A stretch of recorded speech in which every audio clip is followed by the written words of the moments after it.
Peace, peace, peace. Shalom, shalom. Shalom. Assalamu alaikum. And welcome to another day to labor in the vineyard of the Most High. With your brother. Another day to get in the word to see what the Most I got to serve. And what we eating on today, I'm gonna get a little knowledge of the Supreme Spirit and the drop, which is the Soul Spirit, and hopefully free some more of our people from doctrine. Doctrine put parameters up around our spirit to where our spirit, man, can't grow. All right? And that's what religions and camps and all these precepts of men have done. They done boxed in our spirit, man, to where now the spirit can't flow freely. And that's how you see a lot of our brothers and sisters, all they can do is regurgitate information that they done heard from their camp leaders and their priests, their pastors. All right? The spirit can't relay to them the information that can take them to higher realms of thinking. All right? They boxed in. And what we like to do here is free your spirit. That's what going through all these different books. And I like to go into the stuff that some of the other brothers don't like to go into in the books because it conflicts with the Hebrew doctrine. But at the end of the day, it's doctrine that bounds us and binds our spirit. And that's why we can't grow properly in alignment the way that we should. And that's why a lot of us can't understand the scriptures properly, because we got so much doctrine built up in us from these false teachings that it negates our growth. All right? And it stops us from coming back to the light. Your spirit's, man, supposed to be free. You ain't supposed to be out here worrying about, oh, this teaching came from here. This book came from that time period. Oh, well, that's a pagan god. Nah. Them all doctrines of men, precepts of men that keep your spirit boxed in. If you really understand the teachings of your brother, Yahshua, that's why he was at war with the Pharisees and Sadducees. Because he told them they was taking away the keys of knowledge from the children through their teachings, their doctrines. All right? He knew that they was teaching false doctrine. That was the whole thing. He would have killed their whole thing that they had going on if the knowledge that he was disseminating was to flow about freely. All right? And that's the same thing that the modern Pharisees and Sadducees, the pastors, the priests, the camp leaders, that's what they do now. Why they tell you, nah, stay away from listening to that. Don't go into this book. Don't go into that book. Only we following the truth here. Nah. What did your brother say? He said, I'll send you the spirit that leads you into all truth. All right? So that's why I be big on going through all of the teachings. Because like we read in the Keys of Enoch, all of the teachings are scriptures of light. The light feed the codes within you. And those codes within you activate different levels of light so that your spirit, man, can grow. And once your spirit has been increased and enhanced, then your discernment comes along. So that now when you start reading, you'll be able to see what the Jewish people that had their hand in our writings and what the Gentiles. Well, you gotta know the Gentiles that had their hand all up in our writings. All right. So the goal is to free your spirit, all right, and not to get caught up on doctrine, because doctrine is what have a lot of us sounding silly like robots, just repeating the same things over and over again. And that's why talking to some of the Hebrew brothers and sisters will just frustrate the life out you, because you will say something and they'll take one word and just run with it and start going through doctrine. Oh, that's a false, that's a pagan god you calling on when you ain't even do nothing but say the name. Like in the last video when I spoke on Israel being Israel, and that ain't nothing that I came up with. If you ever listen to Bobby Hemmett, C. Freeman L., Taj Tariq Bey, a lot of the elder teachers used to teach on that teaching right there. That wasn't nothing new. It was just something that the Spirit put on me to share with the ones that hadn't heard it before. But that ain't nothing that I came up with. That's an old teaching that's been known. But the brothers and sisters that's within the camps, nah, it destroys the doctrine. So soon as they heard, like that sister that went in on the last video in the comment section, nah, cause you calling on false pagan deity. I didn't call on nobody. All I did was give the spiritual symbolism of what the word meant. I didn't call on nothing. All right, but that's how they do when it comes to doctrine. They'll hear one word that got to do with some of the spiritual system in Egypt, and they run on a whole rant talking about pagan deities, not understanding spiritual symbolism. That's all. And then the Strong's Concordance. That's another trap of the enemy. All right. You got to research and realize the Gentiles did not know our languages like that. All right. And if you look up Dr. James Strong, the man that created the Strong's Concordance, nah, he didn't know languages like that. And I did a post on it, but I took it down because it was hard to see some of the whatnot. So I'm going to just flash it on the screen. But James Strong created the Strong's Concordance in the late 1800s. And a lot of the camp members hold strong to it, not realizing that's just something else that the Gentiles thing gave you to pacify you. All right, to make you think that everything is in the letter, which no, the letter killer, but the spirit gives life. When you read the scriptures, the spirit is what's gonna give you the translation. All right, you can look up the words that the Gentiles use, but the spirit is what's gonna bring it to life. All right, you're not supposed to follow the teachings to the latter. Yeah, at the beginning when you first growing, you may, but as you grow and open up spiritually, the spirit will start to teach you and to show you where you don't be like them going looking up through the Strong's Concordance every doggone word and thinking that the Gentiles then gave you the true definition of the word. Nah, the Gentiles is tricky. All right, they're crafty, but that's enough for doctrine and Gentiles and their deceptions. All right, the Spirit will show you all of that. But let's get into the lesson. We're gonna go into the Kolbrin. We're gonna go into the Kolbrin. All right, and the Kolbrin is a lot of our ancient writings that came back from Kemet, some of the Celtic writings, and some of the Druid writings. All right, but all of the scriptures came from us. All right, in different time periods, in different areas where we were. All right, and that's why it's important not to get caught up in doctrine and just to know that we were all of these people.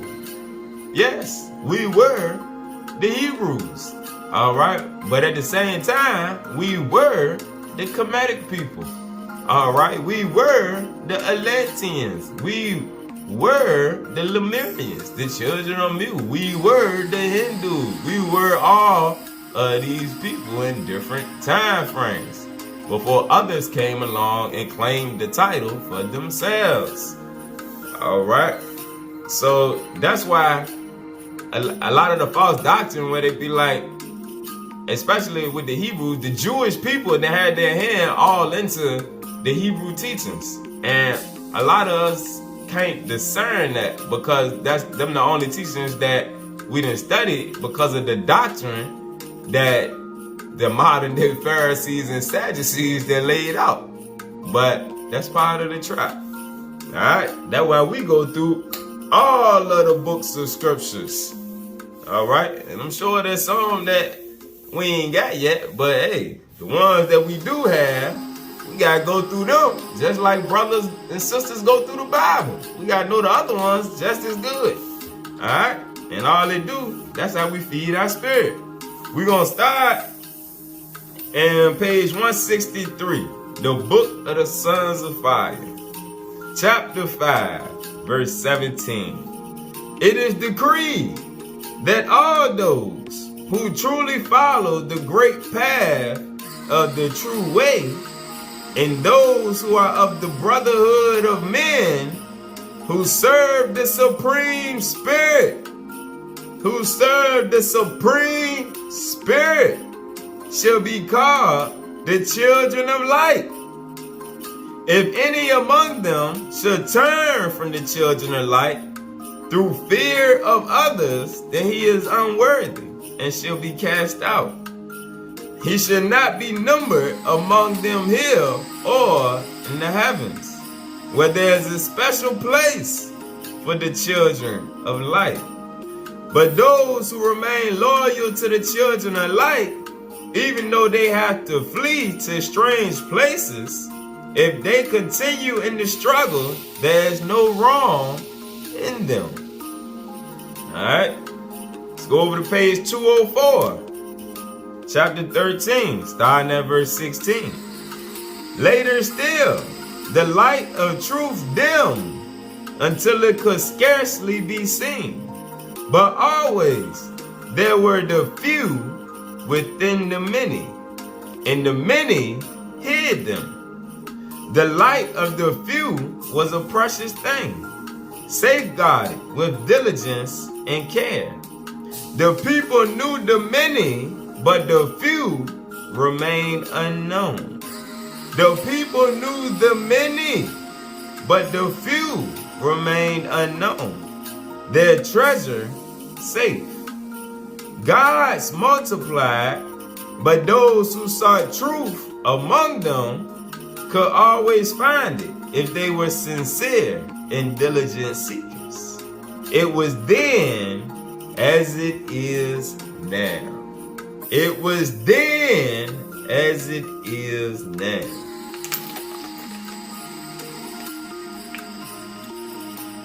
Alright. Verse 17. A nation was once made from the blood of kings, and it became great and good. The light of truth was revealed to this nation, and it rejoiced in the light. But in a few generations, it accepted the light as being something to which it was entitled by heritage. So the nation became careless in the preservation of the light. It was kept in a poorly built and neglected shrine. The winds of adversity came, and the light was blown out. Another nation was made from the blood of sturdy herdsmen, and the lamp of truth was lit among them.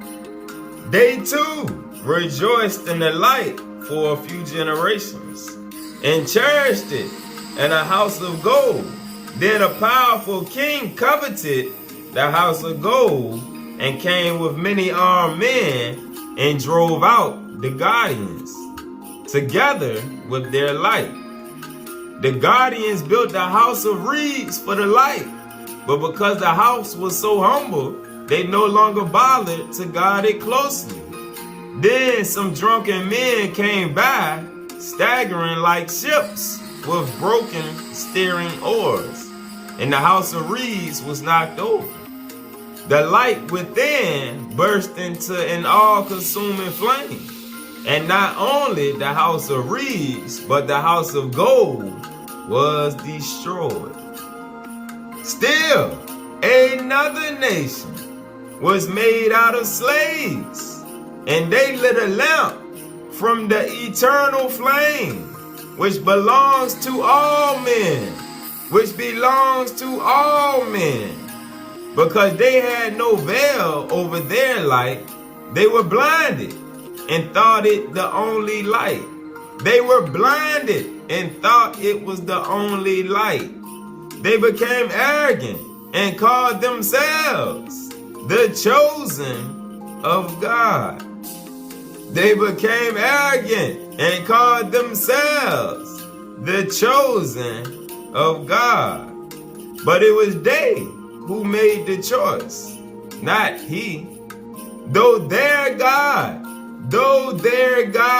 was a God above earth, and their God, he was not the God of mankind. And though he serves the Supreme Spirit, he is not the Supreme Spirit. So we're going to go through this right here again. Because like the Bible tells us, there are many gods, but due to doctrine and false teachings, everybody believes their own God is the one true God. All right? And those of us that got the Owaspy, it go into the difference between gods and lords in the Supreme Spirit or the Great Spirit, or with the Owaspy terms, Jehovah. All right? The gods of the nations are not the Supreme Spirit. The Supreme Spirit is the supreme consciousness that pervades all of creation. All right? The Supreme Spirit is not the Lord God of Israel. No, that's not true. The Supreme Spirit is the Creator. He's the highest above all of the gods of the nations. All of the lower gods descend from the Supreme. All right? The Elohim are gods. All right? The Paradise Sons of Light, like we learned in the Keys of Enoch, are gods. Yahshua told us in John 10:34, is it not written in your law that ye are gods? All right? The gods are many, but the Supreme, the Creator, is not. That's the Spirit that gives life to all of the gods and everything else in creation. Doctrine is what blinds us. This is why Jesus, Yahshua, Yahushua, Yeshaya was against the Pharisees and Sadducees. Alright?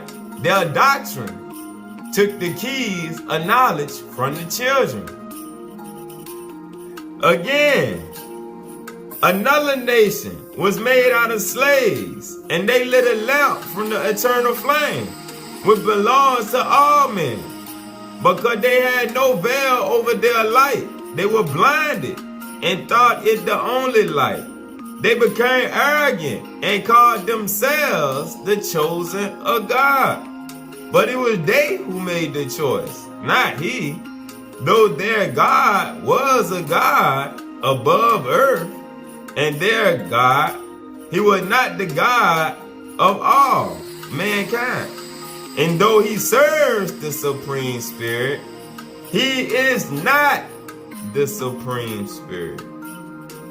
So it is that the children of light understand that the majority of men who seek the light are like children playing about a brazier. As a man long confined in darkness is blinded by the sunlight, so are most men blinded when brought into the presence of the light of truth, even though it be heavenly veiled. Only gradually can men be brought out of darkness into life. Oh, let's keep eating. And there's people that'll hear these teachings and they'll be like, oh, you not a Hebrew. No, I know who he is and who he was. But that don't have nothing to do with doctrine. We got to destroy the doctrine. Yes. We got to destroy the doctrine because that's what's keeping your spirit in chains. You got to free your spirit. We children of light. In the beginning, there was no Hebrew Israelites. Adam and Eve were not Hebrew Israelites. It was no such thing as a Hebrew Israelite in the beginning. And if you understand the scriptures, he tells the ending from the beginning. Meaning, in the ending, we are letting go of all other titles, all of the carnal attachments. We're going back to how it was in the beginning. Adam, the first Adam, like we read, when we did the lessons on the first Adam and the last Adam, Adam was not a Hebrew Israelite. Adam was a child of the light. We going back to only being acknowledged as children of the light. I do not care about being identified as a Hebrew Israelite. That's just somebody who we was on our journey through the many incarnations. And we had the history written in the books. But in the end, no, we shaking off that carnal attachment, going back to the celestial power, abiding by the celestial laws that our brother Yahshua came to deliver to us. Which is why those are the ones that he gave to have the power to become sons of God. Those who can shake off these carnal attachments and return to their celestial nature, which is a child of the light. Oh, let's keep eating. Page 464, the book of Lucius, chapter 12, starting at verse 1. My friends, I see myself as one who has been granted a divine vision, a gift of insight beyond that of most men. These things coming to me through the grace of the Holy Spirit. This I know beyond any doubt. I have broken through the closed ring of mortality about me and taken possession of a deathless body. I am now an awakened soul, clothed in spirit, and having drunk the waters of life in the spirit above, am more than mortal. But the things which can be easily taught are of this world only. The things which can be easily taught are of this world only. And higher things can be learned only by direct experience of the Spirit of the Holy Spirit. Verse 6. Spiritual things are far more difficult to understand than earthly things, and their study requires much greater effort and self-discipline. That is why there are so few spiritual people. The lower mortal mind can gain only a faint insight into them through spoken words, and then only by a supreme effort of understanding. This proves too much for most people, and so spirituality goes into a decline. If the effort directed towards destructive or purposeless worldly things have been directed towards spiritual ends, the race of man would now be a race of man gods. There are some among you who do not understand the mystery of rebirth. It means rebirth into spiritual consciousness. Rebirth into spiritual consciousness. This is the metaphor of Jacob wrestling with the angel. And this is the central secret of all time.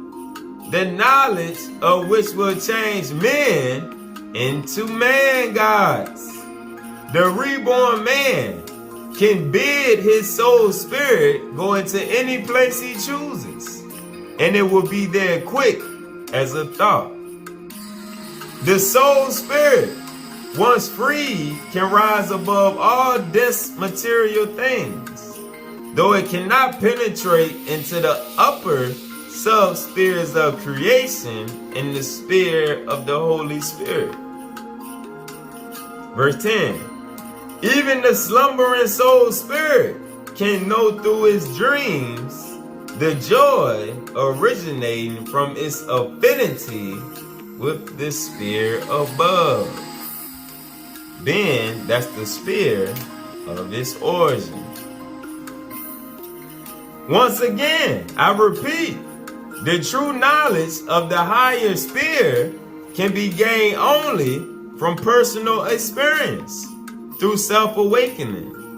The soul spirit is potentially beyond spatial limitations and exists outside earthly time. Verse 12. These are vital truths known to all illuminated ones. The childish mind of the worldly man see things in unreality. The partially awakened, while in trance or ecstasy, see reality as though through a veil. They realize that the mortal eyes see only the unreal and deceptive, but they are between two spheres, seeing neither clearly and so do not see reality either. The illuminated one alone sees clearly and knows for certainty that he is an immortal being. The discipline of the moral teachings, when fully practiced and lived, is the first essential steps towards illumination. Stop. This was why Moses was sent first with his law, before Yahshua came with his. All right? Moses came with the moral and ethical laws for you to be able to raise up your flesh. All right? Because only through following moral and ethical laws are you able to activate the star seed. If you can't control your flesh and your actions, there's no way that your spirit man can grow and develop. All right? It's a process. All right? That's why Moses came first. And that's why we had doctrine out here with some of these camps that only accept the Old Testament. His brother still living in 1125 BC time period. We is not living in the before Christ time period no more. All right? And his brothers that stuck on the laws of the Old Testament, because their spirit had not opened up to be able to show them that we on a time cycle here. The Old Testament was a different set of time than the New Testament, right after the BC period. Alright? That's a different time period. Now, 2,000 some years later, we are in a different time frame. But the spiritually dead do not understand time frames. And that's why some of these camps out here teaching, nah, brother, we don't accept the New Testament. We only deal with the Old Testament. And they stuck on the laws in the Torah, just like some of the Jewish people, all right? Which we not supposed to be following them anyway. But a lot of the Hebrew teachings has been brought about from Judaism, from the Jewish people. All right. And it has put blinders on us. And that's why Jesus came to destroy the doctrine. The doctrine that's blinding and binding your soul spirit. Alright? A lot of them don't know the time frame that we in now. We're approaching the end of this cycle. But it's still some of us stuck in 1125 BC time period. Nah, y'all niggas gotta catch up on time. Y'all is behind in time. And it's causing those that follow you, it's the blind leading the blind. Alright? And the same thing with some of the other accounts. It's some that do accept the New Testament, but they also stuck in the previous time cycle. Nah, you got to get caught up on the times. All right? The brotherhood, the spirits in the spiritual realm is waiting to enhance us and take us to this next level. But you got to come from out of these old time periods. You got to get hip to the time. That's why all of the doctrine had to be destroyed at this time. For those who want to go to that next level to be able to do it. Alright? Let's keep eating. Verse 13. The discipline of the moral teachings, when fully practiced and lived, is the first essential step towards illumination. It is only by completely eliminating your own self-centeredness that man can become aware of the communicating point within himself, whereby he can contact the reality above. The ministering angels, the brotherhood of light that we read about in the keys of Enoch. Alright? They waiting to assist, but they can't help until your ego then got removed. Alright? That's part of the process. That's why our brother said the humble and meek will inherit the earth. Because those are the ones that will be enhanced from on high. Alright? And not just enhanced from their own understanding and from the precepts and teachings of men. Alright? By this means alone, he escapes from a world of shadows and illusions. When the greater self awakens within, the peace and joy of spiritual consciousness fills life with splendor. But first, the childish struggle for worthless, unreliable things must cease. The spirit of man is like a caged beast, ever restless, ever seeking to escape to a greater sphere. But too often, the restlessness is stilled by drugs of worldliness. The unenlightened man is unaware of anything beyond his limiting mortal wall, or outside the scope of his own ideas and interpretations. Yet, his ideas are clouds of preconceived prejudices, and his interpretations deceptive illusions. He is dead to reality, in tune within himself. The soul spirit is truly awakened when it has a personal experience proving the reality of the sphere of the Holy Spirit. And this is a far from easy accomplishment. There may be brief glimpses in a half-wakened state, but these are not enough, nor are they satisfactory. The higher sphere can be known and experienced. It is not something completely cut off from the knowledge of man. There, the answer is to be found. There, the secret of the opposites is revealed. There, truth shines with greater clarity. There, you will discover that the soul spirit is a fragment of the Supreme Spirit, containing the essence of his creative power. Thought, combined with the power of the Holy Spirit, can create whatever it desires. Whatever it wills to come into being will do so.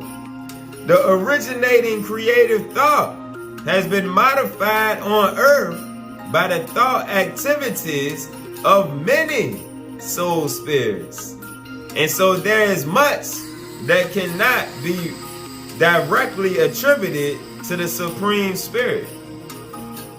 Again, the originating creative thought has been modified on earth by the thought activities of many soul spirits. And so there is much that cannot be directly attributed to the Supreme Spirit. Meditate on this, for it explains much. It also explains doctrine that has been set in place. All right? The Gentiles have set one doctrine in place through this public education system. All right? And then you got the modern day Pharisees and Sadducees who has used religion and different systems of teaching about God to set up other doctrines, all right, that didn't come from the Supreme. Meditate on this, for it explains much. Man remains generally completely unaware of his own powers. Pause.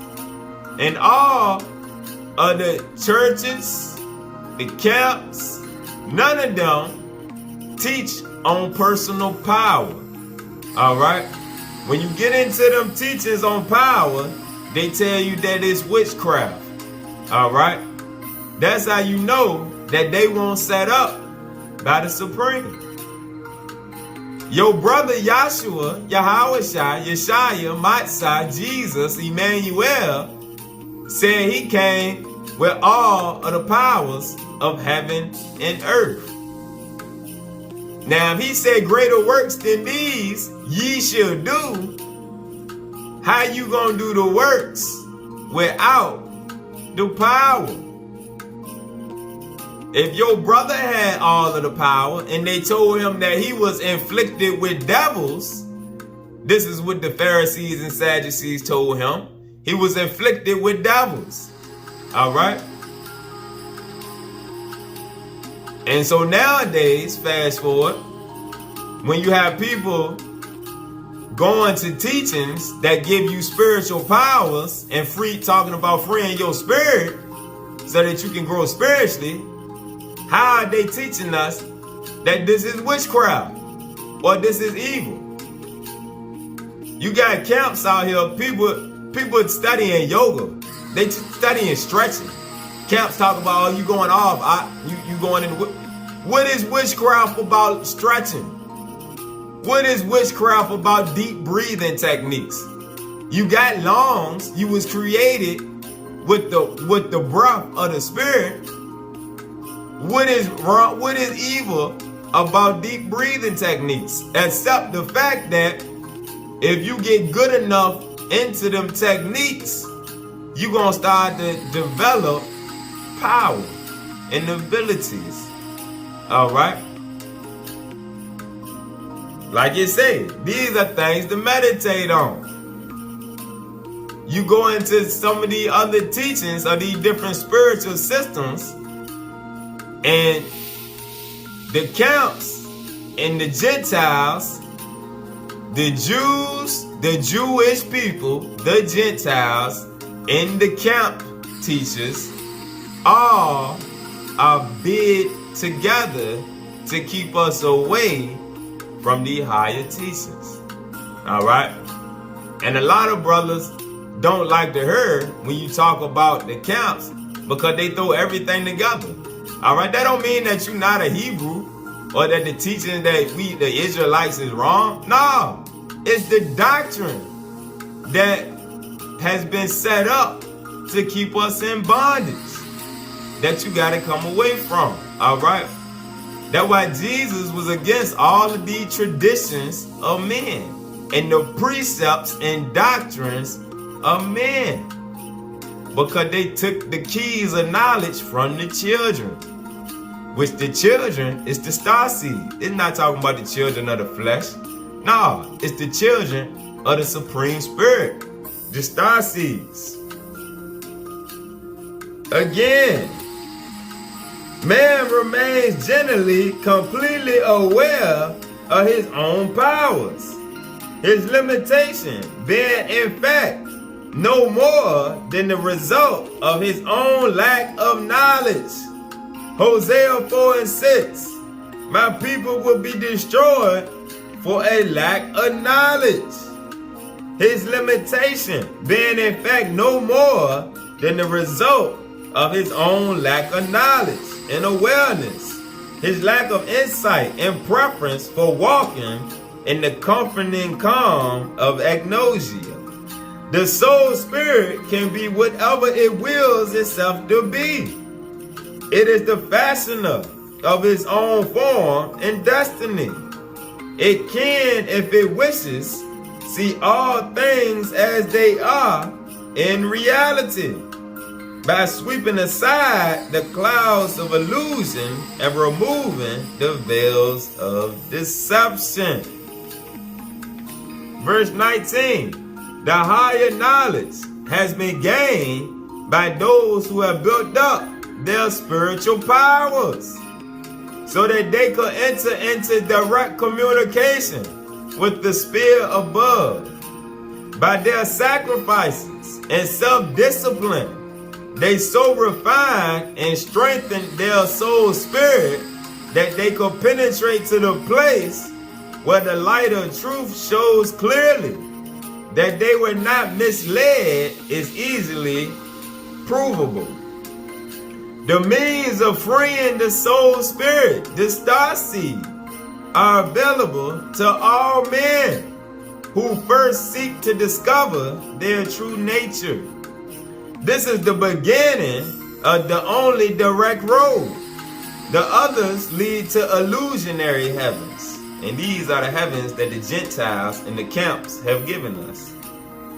Each man is his own ruler and the director of his own destiny. Whatever advance he makes, even though it comes through the teachings of others, will result from his own individual effort. The road to spirituality lies within himself, but too often it is blocked by barriers erected through his own ignorance and mortal weaknesses.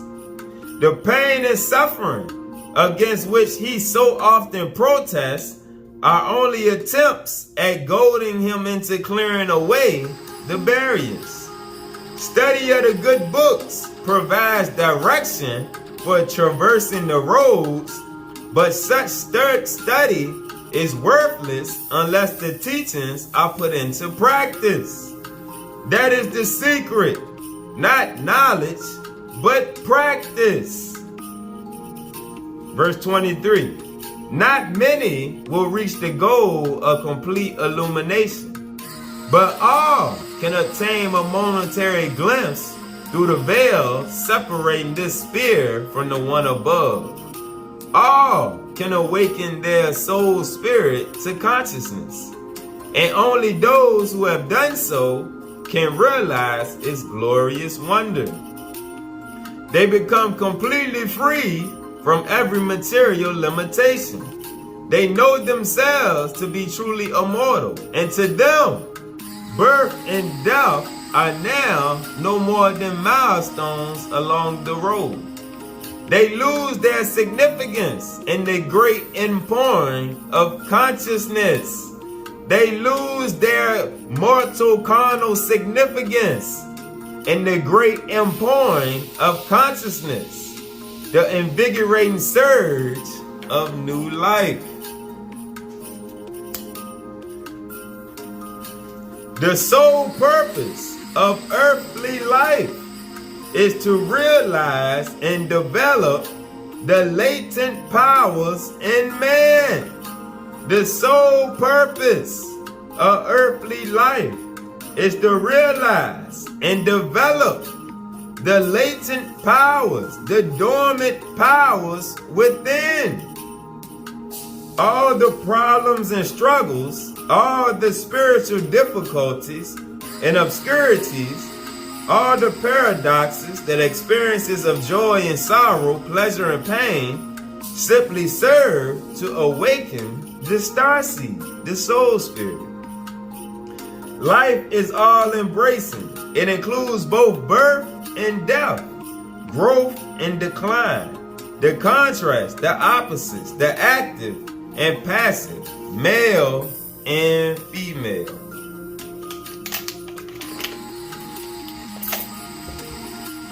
Man should never forget that his most important aspect is the spirit man. And he should not be neglectful of his needs and demands.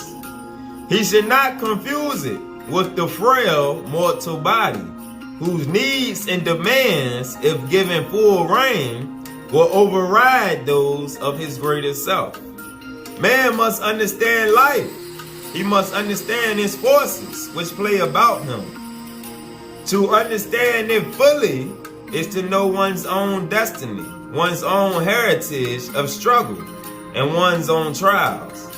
Man must resolve on the inner search and follow its trail diligently. Man must resolve on the inward search and follow its trail diligently. When a man's life becomes a pattern of perfection, reflecting the perfection above, he is a container for the life force and a channel for the downpouring power which serves to uplift the whole of mankind. Becoming this is in fact the only real service man can render the Supreme Spirit. Again, when a man's life becomes a pattern of perfection, reflecting the perfection above, this is what our brother Yahshua came to teach us. Alright? When he said he came to set us as a light on high, to teach the other nations. When a man's life becomes a pattern of perfection, reflecting the perfection above, he is a container for the life force and a channel for the downpouring power which serves to uplift the whole of mankind. Becoming this, in fact, this spiritual vessel that pours spiritual understanding into the whole of mankind. Becoming this, in fact, is the only real service man can render the Supreme Spirit. The Supreme Spirit wished for the consciousness of all of the starseeds to be upgraded. That's the only service we render the Supreme. That's why all of the gifts of the body is to elevate the consciousness. All right? You make the flesh in a place where it can be free to grow spiritually. Verse 13. Self-mastery is freedom, not restraint. For it is bondage to the body which makes life a misery to man, who aspires to goodness and the spiritually inclined.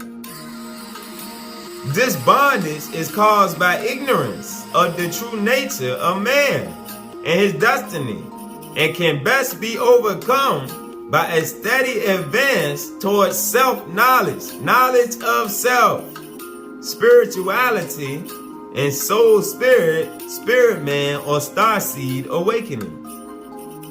The essential qualities for such advancement are tranquility of heart, self-mastery, fortitude, and resolution under the afflictions of life, kindness and consideration for others, a life led in accordance with the good books. The man who is truly good understands the troubles of another, and stands ever ready to help the weak and oppressed. He never boasts of his achievements and treats every woman with respect, the same respect he has for his mother.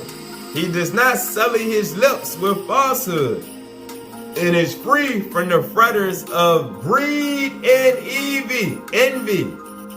Free from the fetters of greed and envy. The life force diversifies into many expressions, the greatest of which is love.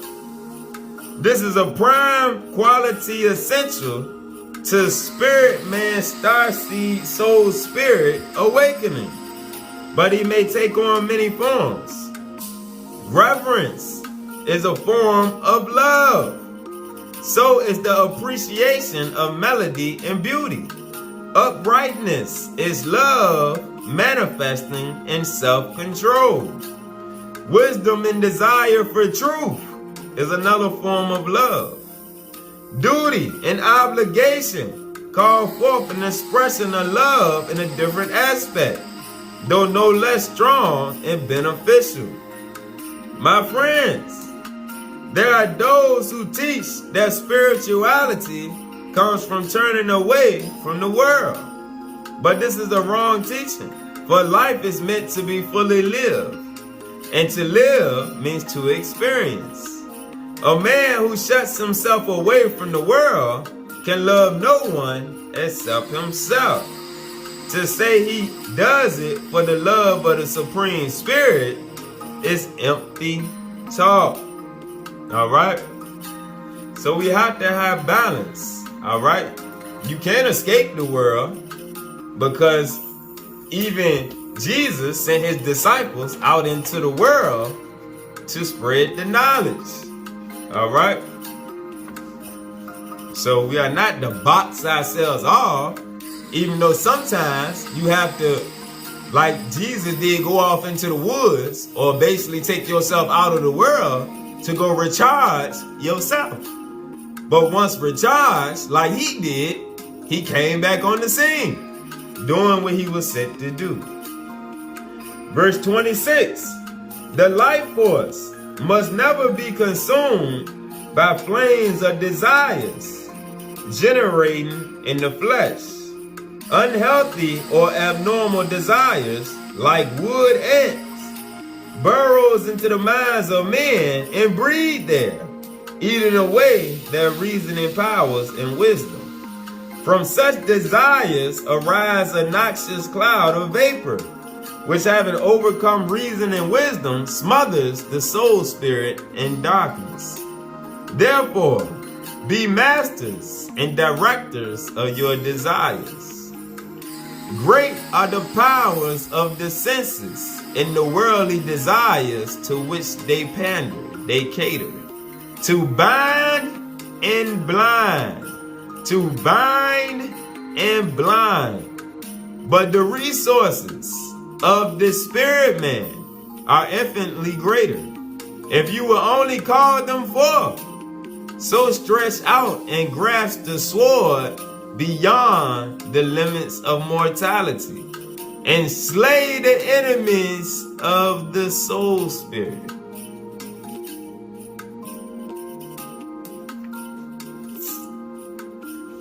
Chapter 14, verse 2. By refining and strengthening the star seed and awakening all its dormant powers, each man is potentially a man God. All right? And man meaning man and woman. They are no longer restricted to this sphere and can even contact greater beings beyond the mountain, meaning on the other side, and from them learn the truth. So like I said, we are able to summon the help of those on the other side to increase us. My friends, you know too well how few soul spirits are awakened from their slumber on the soft couches of agnosia. of those who do wake to consciousness are some who did so quickly and lovingly, embracing the great light. They seek diligently and carefully for the tree of love, and eagerly eat its nourishing fruit. Those are the noble soul spirits. They're truly illuminated among men. A ray of light from the sphere of the Holy Spirit pours the vigor of renewed spiritual life into them, and they become more than men. They become more than men. A ray of light from the sphere of the Holy Spirit pours the vigor of renewed spiritual life into them, and they become more than men. You wonder why there are so few awakened, but it is not man himself, by his own folly and blindness, his own spiritual apathy, who has slammed shut the gate leading to the road of enlightenment. Perhaps the truth is that man declines the necessary spiritual effort. It is your task to sound the awakening call, to rouse man from his spiritual drowsiness and stir him into action. Do not concern yourselves over much regarding the nature of the Supreme Spirit. He is a being incomprehensible to those with only the limited faculties of the lower spheres. Let's get a precept. Let's go to page 458.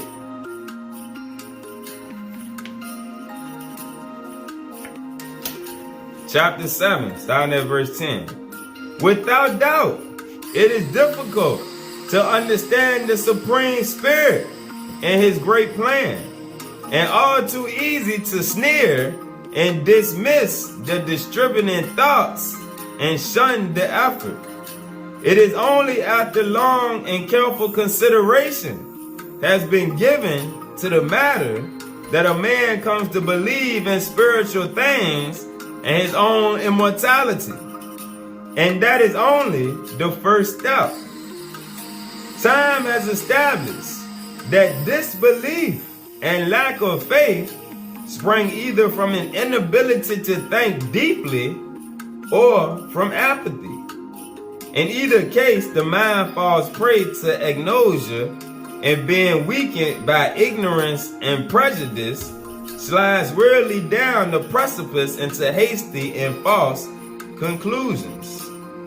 True spiritual enlightenment cannot be found through the written words of man alone, or through reason and logic, but those are important signposts along the way. They point in the right direction, and the good books are reliable guides along the road. But there comes a point where to find spiritual enlightenment, man has to commit himself to a spiritual vehicle and be conveyed beyond the bounds of matter. The ability of any man to attain spirituality and know the truth is limited only by his steadfastness in the search and fortitude in the struggle. Now, let's see what the barbarians then did to us. Page 215. All right. The Book of the Sons of Fire, chapter 19, verse 1. The barbarian asks, who and what is the Supreme Spirit? Say unto him, conceive it as a being even above your greatest God. If it helps in your understanding, see the Supreme Spirit as a God reflecting his image as yourself. It is he who fills heaven and earth with his might, and his powers are displayed in the elemental forces. He is now as in the beginning, and will be no different after the end. He formed men by building an earthly structure around a heavenly seed. And into this, he infused the vapors of life. He maintains the order of the heavens and stabilizes the land and the waters. His breath is the breath of life, and he causes water to fall and greenery to live. Say to the barbarian, look about you and see God reflected as in a mirror. Again, say to the barbarians, look around you and see God reflected everywhere that you look as in a mirror. No mortal man has ever looked upon him directly, but his reflection may be seen with immunity. The reflection is seen within everything in creation. But the doctrines that have been set up have got us blind to the supreme. The barbarians are still children, and these things do not easily come within their understanding.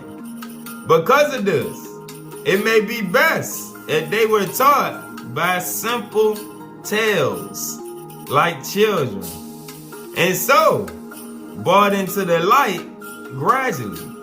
A belief in the Supreme Spirit is of no great importance. Alright?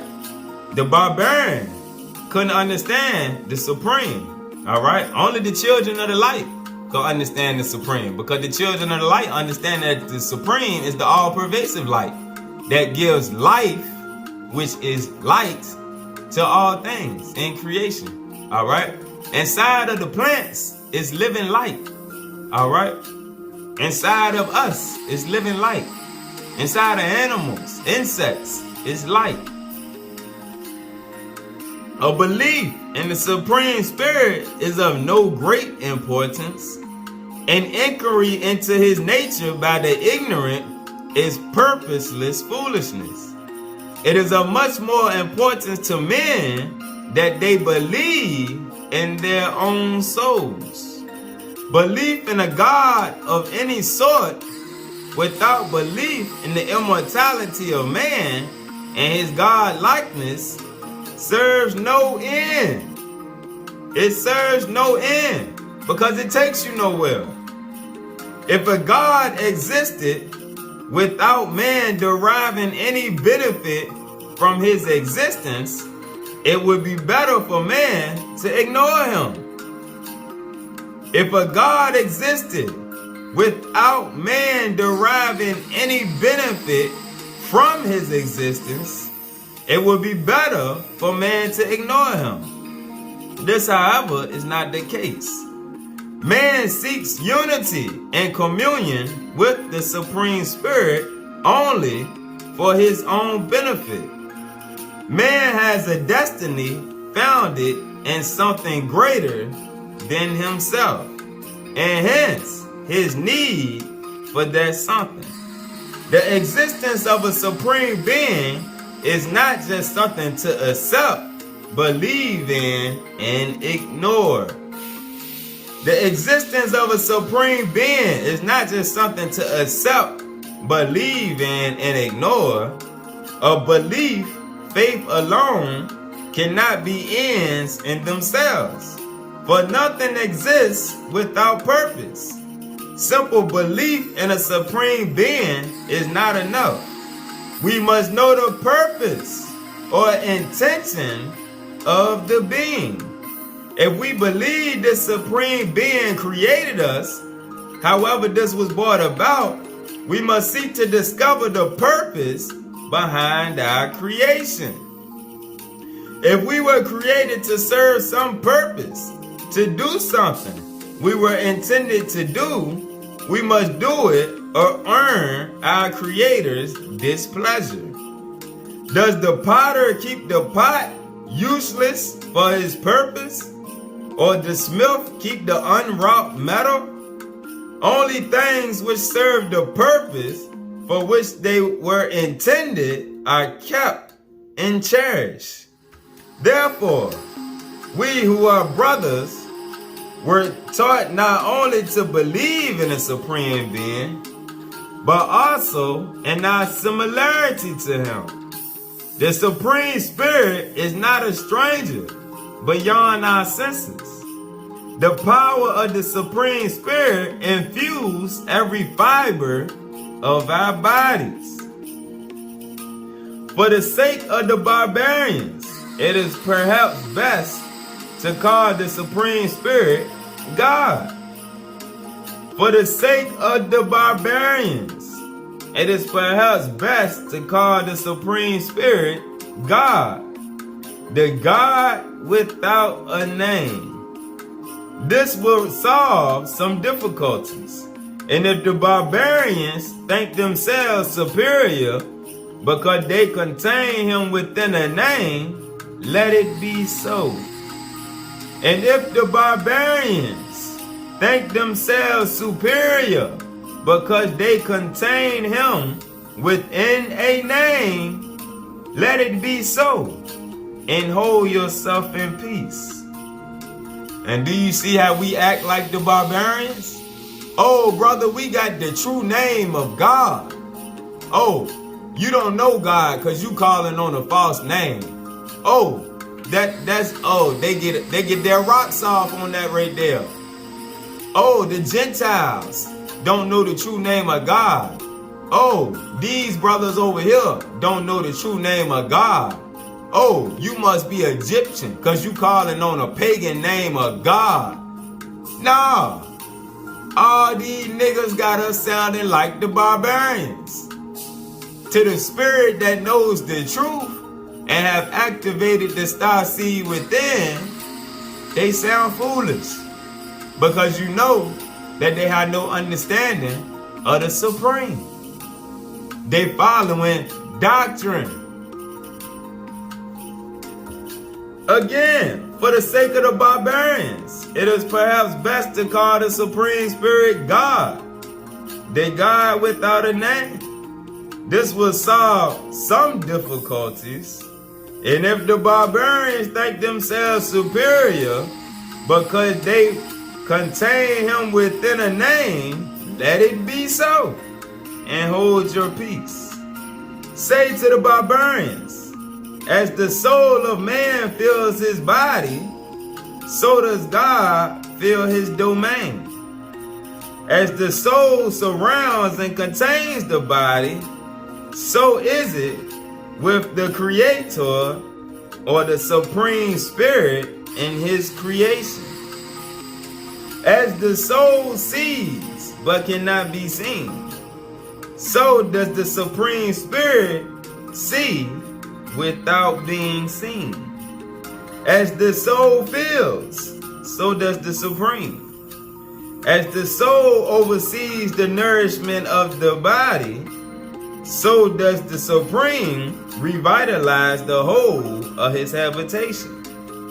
As the soul occupies an unfindable place within the body of man, so is the residence of the Supreme unfathomable. No man can know the seat of the soul, and no man can know the seat of the Supreme. The barbarians make images of God to make him more understandable. Are we much better who make images of him and our likeness within our thoughts? Are we much better who make images of him and our likeness within our thoughts? Not perhaps because we believe him so, but to make him more understandable. As man's understanding of God increases, so does God recede. Let's read this again. And remember, we're talking about the barbarians' understanding of the Supreme Spirit. All right. As man's understanding of God increases, so does God recede. So that though through the ages, man comes to understand God better, he ever keeps the same distance away. All right. Let's precept. 2 Timothy Let's go to 2 Timothy 3 and 7. Forever learning and never able to come to knowledge of the truth. Ever learning and never able to come to knowledge of the truth. So now let's read this again with that in mind. As man's understanding of God increases, so does God recede. So that through the ages, man comes to understand God better, he ever keeps the same distance away. Now think about the Gentiles and the churches that's been set up over here on our land in the Americas. Ever since they came and set up these churches over here and been teaching us about God and teaching themselves about God, they have no better understanding of God now than they did in the 1700s. Alright? The ones of us that followed their teachings had no better understanding of God now than we did, than our ancestors did, which were us in previous incarnations in the 1800s. Now, we had a better understanding of the Supreme before the Gentiles came to our land. Alright? But ever since the teachings of God, the Father, and God have come to us, our understanding has not grew. We get some water.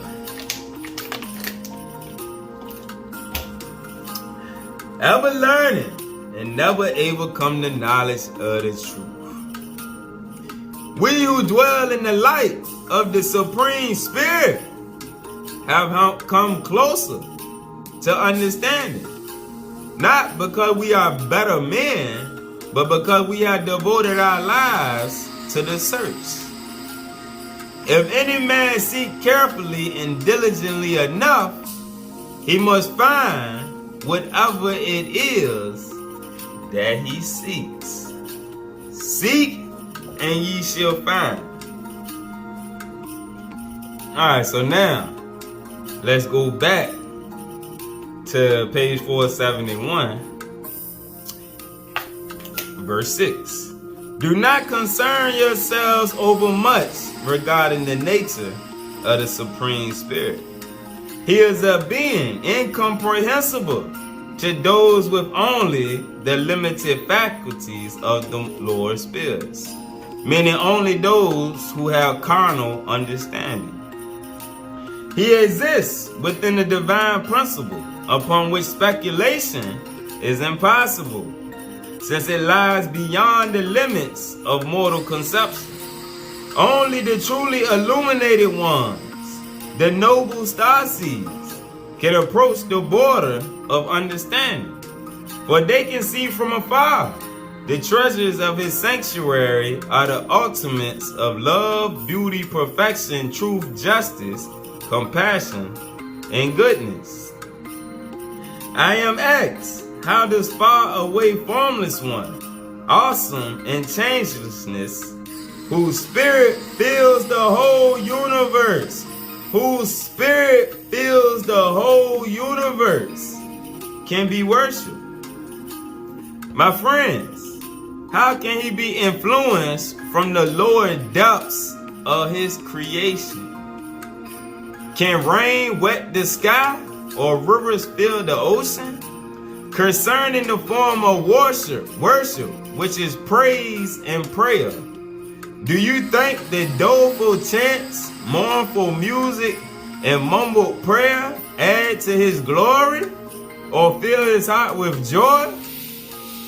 These are gifts gathered from the woodland. Far more acceptable will be a freely dedicated heart, purged of evil, the offering of a body wherein lusts and unhealthy desires have been uprooted, the display of a mouth untainted by lewdness, the display of a mouth untainted by lewdness and falsehood, and the showing of integrity, honesty, and purity. True worship is purification. True worship is the purification and elevation of the spirit man. No more. All that purifies and elevates is worship. The purpose of worship is to arouse the starseed to wakefulness. The purpose of worship is to arouse the spirit man to wake up. It is the companionable unity of those serving a common cause. It is an act of mutual experience. It is not the servile humiliation of a slave before his master, but the linking of a spirit with spirit. These are the only sacrifices to bring. Bodily lusts and passions, evil thoughts, lies, deceit, slander, and all forms of wickedness. To offer the blood of harmless creatures is easy and cowardly, and an insult to Him who created them. These are the offerings to dedicate to His service. Diligent study of the good books, wisdom, courage, moral purity, and steadfastness, together with all things serving the purpose of good. The only vestment needed for worship is a loyal, kind, and pure heart. To act as men do when worshiping is to belittle the Supreme Spirit. To act as men do. To act as men do when worshiping is to belittle the Supreme Spirit. How can one so great be worshipped and served by fires and candles, by mumbled words falling thoughtlessly on unhearing ears, by sacrificial blood and by ornaments and incense? These things may serve a purpose in aiding man's awakening, but it is hypocritical to say they are necessary to the Supreme Spirit, and blasphemy to say He requires them from man. The Supreme Spirit rises above the thinking of men and says, if such things please man, then let the offerer become the recipient. The truly enlightened worship by a compliment and trying to match their purity and goodness with the reflection of these qualities coming down from on high. The ennobling of the lesser self. Goodness in thought, word, and deed. Goodness in thought, word, and deed. The subjection of material urges. A constant disciplining of the body. An unwavering devotion to the cause of humanity, which is the cause of the Supreme Spirit. This is true worship, providing they are not clouded with hypocrisy. Worship serves the spirit man, the starseed, the soul spirit, and therefore is beneficial if sincere. Many have felt at first restless stirring in worship. My friends, how sad that the greatest treasure there is, the jewel beyond price, the starseed, the spirit man, the drop of the Supreme, still remains so often buried out of sight, unheeded, unsought, and unwanted. Boom. All right. So hopefully now, more doctrine has been destroyed and we can see clearer spiritually. All right. See clearer from within the truth of the Supreme, the truth of the gods and the truth of how we can connect to our higher nature and open up that star seed even more in the true form of worship, of purification. All right? All right? Peace.